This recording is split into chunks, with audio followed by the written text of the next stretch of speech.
Church parking lots. Before general elections, many pastors are approached by people who wish to distribute campaign literature in the church parking lot, or who simply do it on their own. These are people who have heard the call of the church to get involved in transforming society.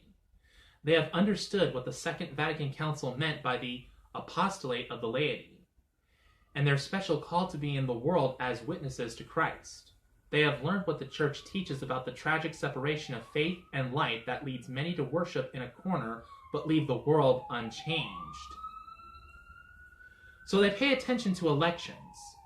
They find out who is running and make a decision in conscience about who is the best person to exercise public office in a way that will advance God's kingdom of justice, life, and peace.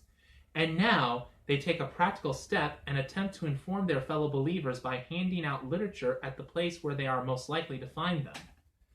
Then what happens? Often they get thrown off the property.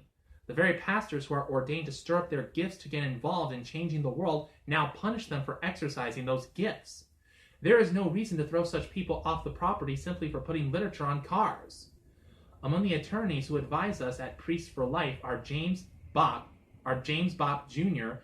and Barry Bostrom, who are among the nation's leading experts on tax law and on what churches are allowed to do regarding elections.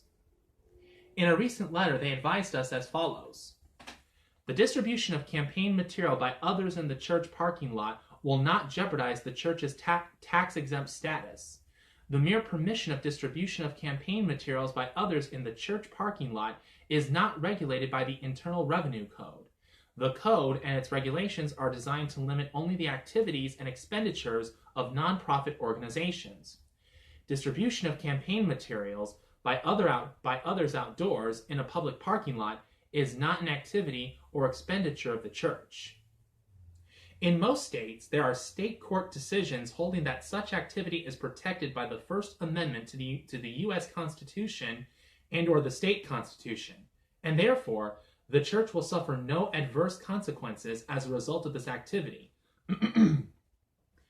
There are many cases recognizing the free speech rights of individuals and protecting speech and petitioning reasonably exercised in public areas, even when the property is privately owned.